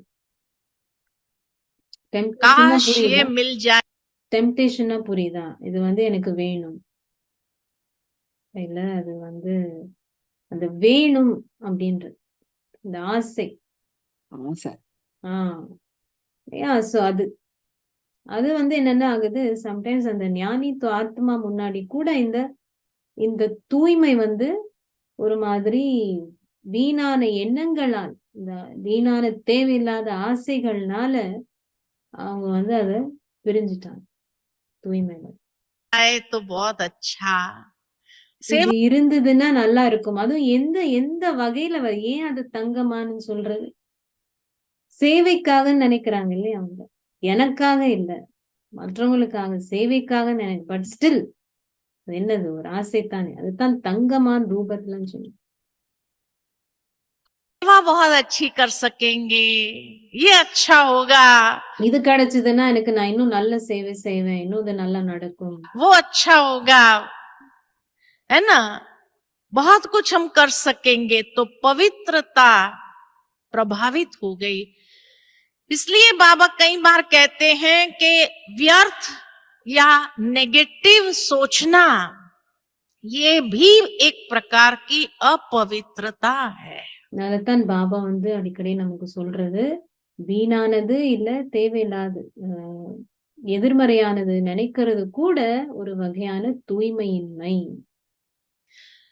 यानी इस प्रलोभन के वश होकर के व्यर्थ चिंतन चलाना, ये चाहिए वो चाहिए. சோ இது வந்து இந்த ஆசைகளுக்கு உட்பட்டு நம்ம வந்து இது வேணும் அது வேணும் அது வேணும் அப்படின்னு நினைக்க ஆரம்பிக்கிறோம். இது கூட வீணான எண்ணங்கள். ये होगा तो बहुत अच्छा होगा, ब्राह्मण जीवन में ये तो जरूरी है, பிராமண வாழ்க்கையில இது ரொம்ப முக்கியம், இது தேவை அப்படின்னு கூட நினைக்க ஆரம்பிக்கிறோம். मुझे अपने लिए थोड़ी चाहिए, सेवा के लिए चाहिए, எனக்கு சேவைக்காக தானே, अपने लिए नहीं चाहिए, सेवा के लिए चाहिए. और आज की दुनिया में सबसे बड़ी प्रलोभन वाली चीज कौन सी है? मोबाइल। சோ இன்னைக்குடைய உலகத்துல வந்து ரொம்ப இந்த மாதிரி ஆசைகள் அப்படின்னு சொல்லக்கூடியது மொபைல் போன். अपने लिए थोड़ी चाहिए, सेवा के लिए चाहिए। उससे हम இதுக்கு कितनों தெரியாது. को सेवा कर सकेंगे, சேவைக்காக कितने अच्छे अच्छे क्लासेस எவ்வளவு நம்ம வந்து கிளாसेस கேட்கலாம், எவ்வளவு செய்யலாம், அது செய்யலாம், இது செய்யலாம், மொபைல் போன். सुन सकेंगे। और हम भी किसको कहते हैं? राम को कहते हैं, शिव बाबा को कहते हैं। बाबा और कुछ नहीं चाहिए, बस एक मोबाइल दिला दो। சம்டைம்ஸ் வந்து பாபா கிட்டே நம்ம சொல்றோம், வேற எதுவுமே வேண்டாம், ஒரு மொபைல் இருந்தா போதும். अच्छा वाला, अच्छा இப்ப எல்லார்கிட்டயும் இருக்குதே, கையிலேயே இருக்கு. ஆனாலும் அது எவ்வளவு பெரிய ஒரு மாயையாக இருக்கு. वाला एक मोबाइल मिल जाए बस, நல்ல மொபைல் கிடைச்சா है போதும். ना? இது அந்த டைம் கிளாஸ் तो இல்ல. शिव बाबा राम भी मुस्कुराता है कि देखो ये बच्चे फंस गए।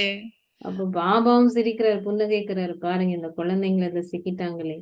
और इसीलिए कहता अच्छा ठीक है लाके देता हूँ। அதுக்கும் பாபா சொல்றாரு, ஓகே இந்த மாதிரி ஆசைகளை ஓகே பூர்த்தி செய்யறேன் அப்படின்னு சொல்றாரு. बाबा को कहते हैं ना, योग में कहते हैं, और किसी को नहीं कहते हैं। வேற யாருக்கும் சொல்றது இல்ல, யோகத்துல பாபா கிட்ட பேசும், பாபா இது இருந்தா நல்லா இருக்கும், சேவைக்காக இது நல்லா இருக்கும் அப்படின்னு. बाबा आप किसी को निमित्त बनाओ, बस मोबाइल दे देवे हमें गिफ्ट के रूप में, யாராவது நிமித்தமாக்கி கிஃப்டாக எங்களுக்கு ஒரு மொபைல் கொடுக்கட்டுமே. है ना? तो इस प्रकार के प्रलोभनों में அது ஒரு எக்ஸாம்பிள் சொல்றாங்க. பட் அது போல் இருக்கக்கூடிய ஆசைகள், அது வந்து பதார்த்தத்துடைய பொருட்களுடைய ஆசைகள். பட் பல விதமான ஆசைகள் இருக்கும்.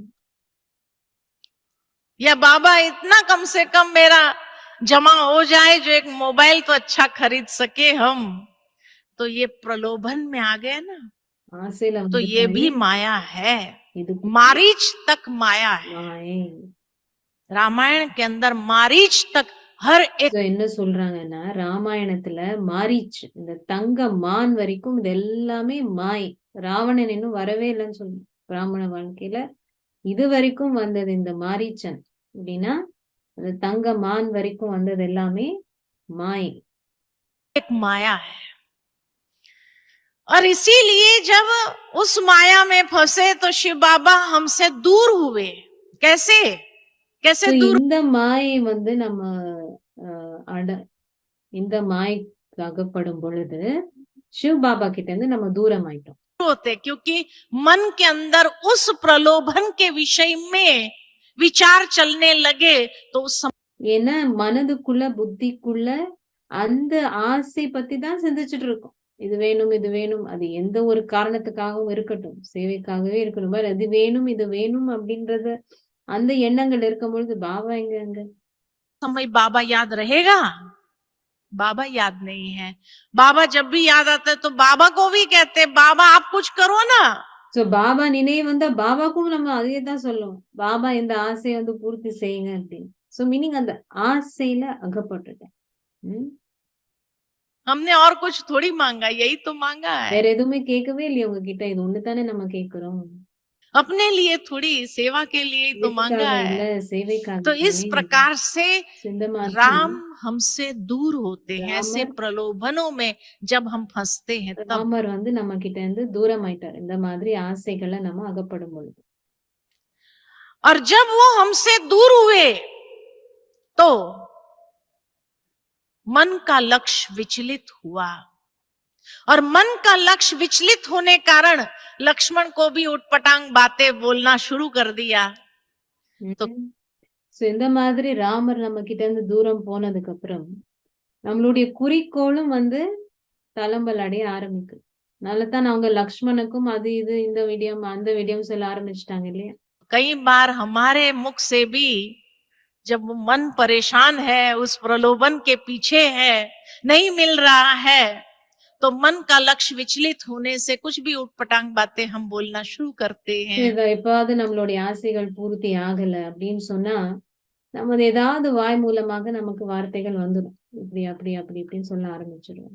और बोलना आरंभ करते हैं तो लक्ष्मण भी कहता अच्छा मैं भी जाता हूँ। அந்த மாதிரி நம்ம சொல்ல ஆரம்பிக்கும் பொழுது இப்போ லக்ஷ்மணன் சொல்றான் ஓகே நானும் போறேன் அப்படின்னு. धारणा कमजोर हो गई, தாரணை பலவீனம் ஆயிட்டது. तो उसने लक्ष्मण रेखा खींच के गए। कि माँ इस रेखा से बाहर नहीं निकलना। அந்த லக்ஷ்மண் ரேகையை வந்து அவர் வரைஞ்சிட்டு போறாரு. தாயே இதுல இருந்து வெளியில வராதீங்க. भले मैं जाता हूं लेकिन तुम अंदर रहना। நான் வந்து போறேன், ஆனா நீங்க வந்து இதுக்குள்ள இருங்க.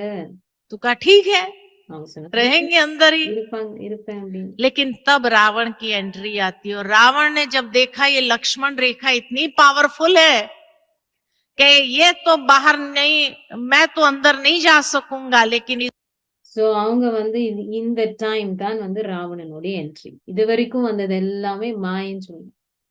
இப்போ ராவணனுடைய என்ட்ரி ஆகுது. சோ அவர் வந்து பாக்குறாரு, இது வந்து லக்ஷ்மண் ரேகை வந்து ரொம்ப சக்திசாலி.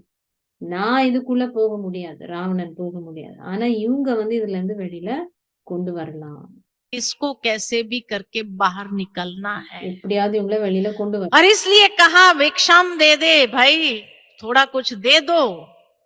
மதத் வந்து என்ன சொன்னாங்க, பிக்ஷிகர் மாதிரி வந்துட்டான், யாசகர் மாதிரி வந்துட்டு ஏதாவது கொடுங்க அப்படின்னு கேக்குறாங்க. कर दो। सीता मदद करने के लिए आती है कि ठीक है मदद, कहा मैं तो अंदर नहीं आ सकता हूं, आपको बाहर आना पड़ेगा। भावार्थ ये कि बाबा हमें रहमदिल बनने के लिए जरूर कहते हैं। இல்ல இதோடைய அர்த்தம் என்னன்னு சொன்ன இதனால புரிஞ்சுக்கும். எப்போ அத கோட்டை தாண்டுறோம் அப்படின்றது பாபாவும் சொல்லியிருக்காரு முரளிகள்ல. இது பாபா என்னவோ நம்மள வந்து கருணை இதயம் ஆக இருக்கணும் தான் சொல்றாரு, இல்லன்னு இல்ல. लेकिन रहमदिल आत्मा भी बनो, किसी को मदद करने की भावना भी रखो, तो भी मर्यादा के अंदर रहकर मदद करना, ये बाबा ने सिखाया है। मर्यादा क्रॉस करके किसी को मदद करने का प्रयत्न नहीं करना। பாபா வந்து தெளிவா நமக்கு சொல்லியிருக்காரு, யாருக்காவது நீங்க உதவி செய்யணும் அப்படின்னு சொன்னா பாபா நமக்கு என்ன மரியாதைகள் என்ன நியமங்கள் இருக்கு, அதுக்குள்ள இருந்து நீங்க உதவி செய்யும், அதை கிராஸ் பண்ணி உதவி செய்யறது. क्योंकि जहां कहीं पर भी मर्यादा क्रॉस करके किसी को मदद करने का प्रयत्न किया तो रावण जरूर उठाकर ले जाएगा। तो எங்கேயாவது நம்ம வந்து நியமங்களை கிராஸ் பண்ணி யாருக்காவது உதவி செய்ய நம்ம முயற்சித்தோம் அப்படின்னு சொன்னா கண்டிப்பா ராவணன் வந்து நம்ம தூக்கிட்டு போயிட்டு. रावण की एंट्री माना कोई न कोई मर्यादा का उल्लंघन कराना। ராவணனுடைய என்ட்ரி அப்படின்னு சொன்னா ஏதோ ஒரு நியமத்தை பாபா நமக்கு கொடுக்கக்கூடிய மரியாதைகள்னு சொல்லுவாங்க, அந்த நியமத்தை ஏதோ நம்ம கிராஸ் பண்ணிட்டோம், அப்போ ராவணன் தூக்கிட்டு போயிடும். अमृत वेले से लेकर रात्रि तक जो बाबा ने हम बच्चों को मर्यादाएं दी है, उन मर्यादाओं का उल्लंघन करते हैं तो रावण आता है। इसीलिए அமிர்த வேலையில இருந்து ராத்திரி வரைக்கும் பாபா நமக்கு என்ன நியமங்கள் கொடுத்திருக்காரு அத வந்து நம்ம கிராஸ் பண்றோம் அப்படின்னு சொன்னா அப்போ ராவணன் வரும். ये अगर किसी को मदद भी करना हो तो मर्यादा की लकीर में रह करके मदद जरूर कर सो। बाद में कह दो भाई मेरी मर्यादा इतनी है, बाकी आप जहां से भी मदद चाहिए ले लो। சோ நம்ம வந்து மற்றவங்களுக்கு உதவி செய்யணும் அப்படின்னு சொன்னாலும் நம்ம அதை கிராஸ் பண்ணாம அந்த அந்த நியமங்களை வந்து கிராஸ் பண்ணாம நம்ம செய்யணும். அப்படி நம்மளால அவ்வளவுதான் முடியும்னு சொன்னா அப்ப நம்ம சொல்லிடலாம், எனக்கு வந்து நியமம் படி நான் இவ்வளவுதான் செய்ய முடியும், நீங்க வேற எங்கேயாவது போய் உதவி எடுக்கலாம், பட் இதுதான் என்னால முடியும். நியமங்களை கிராஸ் பண்ணி உதவி செய்யறது கூட பாபா நமக்கு சொல்றாரு, அப்படி செய்யக்கூடாது. तो मर्यादा की लकीर के अंदर रह करके मदद करो, रहम भावना रखो, ये सब करो, नहीं तो रावण जरूर उठाकर ले जाएगा।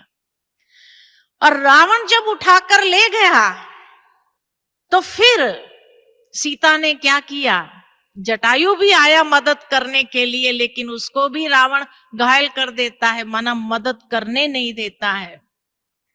ऐसे ही जैसे ही हम परवश हुए, मर्यादा की लकीर को क्रॉस करके मदद करना माना परवश हो जाना।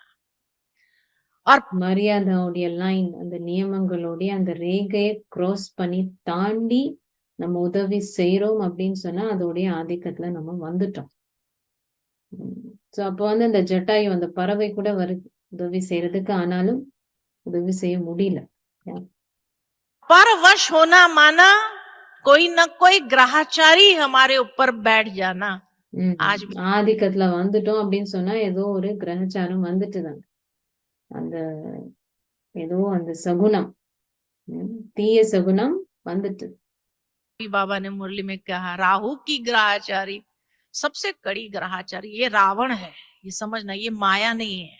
இந்த ராகுவோடைய சகுனம் அப்படின்னு சொன்னா இது மாயை இல்ல, இது ராவணன். ஏதோ ஒரு நியமத்தை வந்து நம்ம கிராஸ் பண்ணிட்டோம். ये माया नहीं है, ये रावण है जो ग्रहाचारी बैठ जाती है। சகுனம் வந்துட்டு और ग्रहाचारी जैसे ये बैठती है माना हमारा पुण्य क्षीण हुआ, तब புண்ணிய கணக்கு குறைஞ்சிட்டுது. அப்போ ராவணன் அந்த மாதிரி இருக்கப்போ ग्रहाचारी बैठती है, पुण्य क्षीण होना। तो उसके लिए क्या करना पड़ेगा? तो सीता माता ने भी क्या किया, अपने आभूषण उतार उतार करके फेंकना चालू किया, सब उतार करके फेंकना चालू किया। अर्थात जब भी जीवन में कोई ग्रहाचारी आए तो ग्रहाचारी के लिए यही कहा जाता, दे दान तो छूटे ग्रहण। சோ அதுல வந்து சீதை கூட என்ன பண்ண ஆரம்பிச்சாங்கன்னு சொன்னா அவங்களுடைய ஆபரணங்கள் வந்து ஒன்னொன்னாக கீழே போட ஆரம்பிச்சாங்க இல்லையா? உங்களுக்கு தெரியும் கதை. சோ அது போல இங்க என்ன அர்த்தம் அப்படின்னு சொன்னா அந்த பாபா கூட சொல்றாரு இல்லையா, தானம் செஞ்சீங்கன்னா உங்களுடைய சகுனம், தீய சகுனங்கள் போகும் அப்படின்னு. சோ நம்மளும் அந்த மாதிரி செய்யணும். दे दान, दान करना शुरू करो। पुण्य क्षीण हुआ, और पुण्य क्षीण हुआ इसीलिए ग्रहाचारी आई। நம்மளுடைய புண்ணியம் வந்து குறைஞ்சிட்டுதாங்க, அதனாலதான் சகுனம் வந்திருக்கு, அந்த தீய சகுனங்கள். तो पुण्य क्षीण हुआ तो उस पुण्य को बढ़ाने के लिए दान करो, तो पुण्य वापस थोड़ा थोड़ा திரும்பி நம்ம வந்து இந்த தானம் செய்யும் பொழுது நம்மள புண்ணியம் அதிகரிக்கும், கொஞ்சம் கொஞ்சமா அதிகரிக்க நம்மளுடைய சகுனங்கள் சரியாகும். करके कुछ न कुछ पुण्य शुरू करो। ஏதாவது ஒரு புண்ணிய காரியங்கள் செஞ்சுட்டே இருங்க, செயல்கள். दान करो, चाहे ज्ञान दान करो, ஞான தானம் செய்யுங்க, चाहे योग दान करो, चाहे सहयोग दो, சகயோகம் ஒத்துழைப்பு கொடுங்க, चाहे स्थूल दान करो, இல்ல ஸ்தூலமாக சொத்தை கொடுங்க, ஏதோ जो भी दान कर सको आप, என்ன நீங்க தானம் செய்ய முடியுமோ தானம் செய்யுங்க. तो उस ग्रहाचारी हल्की होने लगेगी। அப்போ அந்த சகுனங்கள் வந்து லேசாக ஆரம்பிக்கும். फिर भी संपूर्ण रीति से नहीं उतरेगी, ஆனாலும் முழுமையாக அது போகாது. और इसीलिए रावण लेके गया जरूर, लेकिन अपने महल में नहीं रख सका। அதனாலதான் ராவணன் வந்து கண்டிப்பா அவங்கள கூட்டிட்டு போனாங்க, ஆனா அவங்கள வந்து அரண்மனையில வைக்க முடியல அவங்களால. बगीचे में रखना पड़ा उसको, और उसके அவங்க வந்து அவங்க அந்த தோட்டத்துலதான் வச்சாரு அவரு, அரண்மனைக்குள்ள கூட்டிட்டு போக முடியல. बाद स्पर्श तक नहीं कर सका, क्योंकि वो पवित्रता में वापस मजबूत हो गई। ஏன்னா அவங்கள ராவணனால அவங்கள தொடக்கூட முடியல, ஏன்னா அவங்க வந்து தூய்மையில திரும்பியும் அவ்வளவு சக்திசாலியாக இருந்தாங்க சீதை. लेकिन जो दान किया, चीजें फेंकना शुरू किया, दान किया, उस दान से इतना जरूर होता है कि कोई भी आत्मा गलत कर्म नहीं करा सकती हमसे। அந்த தானம் செஞ்சதுனால அந்த முழு அந்த ஃபுல் அந்த போற வரைக்கும், அந்த அரண்மனைக்கு போற வரைக்கும் அவங்க கொடுத்துட்டே அந்த போட்டுட்டே இருந்தாங்க ஆபரணங்கள். சோ நம்ம புண்ணிய செயல்கள் செய்ய ஆரம்பிச்சிட்டோம் அப்படின்னு சொன்னா அந்த அந்த கணக்குனால எந்த ஒரு ஆத்மாவும் நம்மள தீய செயல் செய்ய வைக்க முடியாது. गलत कर्म नहीं करा सकती है। पुण्य क्षीण होने से रावण जरूर उठाकर ले जाएगा, लेकिन वो स्पर्श तक नहीं कर सकता है। நம்ம புண்ணியம் குறைஞ்சிட்டது ஓகே, ஆனாலும் இந்த மாதிரி நம்ம செய்யறதுனால ராவணன் வந்து நம்மள தூக்கிட்டு போலாம், ஆனால் எந்த ஒரு தீய செயலும் செய்ய வைக்க முடியாது. परवश जरूर होंगे, लेकिन हमसे गलती नहीं करा सकता है। கண்டிப்பாக நம்ம அந்த ஆதிக்கத்துல இருப்போம், ஆனா நம்ம தவறான செயல்கள் செய்ய மாட்டோம். और कम से कम वहां त्रिजटा जरूर मिल जाएगी, कोई ना कोई ऐसी आत्मा मिलेगी हमें जो हमारा सहयोगी या सहारा जरूर बन जाएंगे। So, அங்க கூட நமக்கு வந்து யாராவது ஒரு ஆத்மா நம்ம நிமித்தமாக கிடைப்பாங்க, அவங்க நமக்கு உதவி செய்யறதுக்கு இருப்பாங்க. पुण्य करने से कम ये प्राप्ति जरूर So, हो। புண்ணியம் செய்யறதுனால அந்த தானம் செய்யறதுனால அப்படி நம்ம கிராஸ் பண்ணிட்டோம்னாலும் தானம் செஞ்சுட்டே இருக்கோம் அப்படின்னு சொன்னா அப்போ இதெல்லாம் இருக்கும். होगी ये प्राप्ति के कोई ना कोई त्रिजटा आएगी और कहेंगी कोई बात नहीं बेटी मैं तेरे साथ हूं। யாராவது வந்து சொல்லுவாங்க, ஓகே பரவாயில்ல நான் கூட இருக்கேன். है राक्षसिनी, लेकिन அவங்க அசுரர் தான். அந்த இதுல பாத்தீங்கன்னா அசுரர்கள் தான் இருப்பாங்க. அந்த பெண் அசுரர்கள் இருப்பாங்க. அப்படி இருந்தாலும் அவங்க வந்து அவங்களுக்கு உதவியாளராக இருப்பாங்க. फिर भी मददगार बन जाती है। तो कोई ना कोई एक आत्मा मददगार जरूर बनती है। जब तक राम की संपूर्ण सहाय प्राप्त हो तब तक कोई आत्मा हमारी सहारा सहयोगी जरूर बन जाएगी, जो हमें अनेक प्रकार की मुसीबतों से कम सेफ रखेगी। पुण्य इसीलिए जरूरी है। இதனாலதான் வந்து ஏதாவது அந்த மாதிரி இருந்து நம்ம சேஃபா இருப்போம். அதனாலதான் புண்ணியம் செய்யறது ரொம்ப அவசியம். அப்படி கிராஸ் பண்ணிட்டாலும் புண்ணியம் செஞ்சுட்டே இருக்கணும் செயல்கள். ग्रहाचारी जब भी जीवन में आई समझ लो पुण्य क्षीण हुआ, और इसीलिए कोई ना कोई प्रकार से पुण्य कर्म करना चालू करो तो कोई ना कोई त्रिजटा आपकी सहारा बन जाएगी। और ऐसे समय में कोई ना कोई सहारे की आवश्यकता है, क्योंकि बाबा से योग कम होता है तो कम से कम आज आप फिर शुरू कर दिया। सीता ने भी योग आरंभ कर दिया, लेकिन योग भी कई बार वियोग का रूप ले लेती थी, माना उसमें दुखी होने का एहसास। कई बार कई लोग योग लगाते हैं लेकिन योग में भी शिकायत या दुख அனுபவ करते।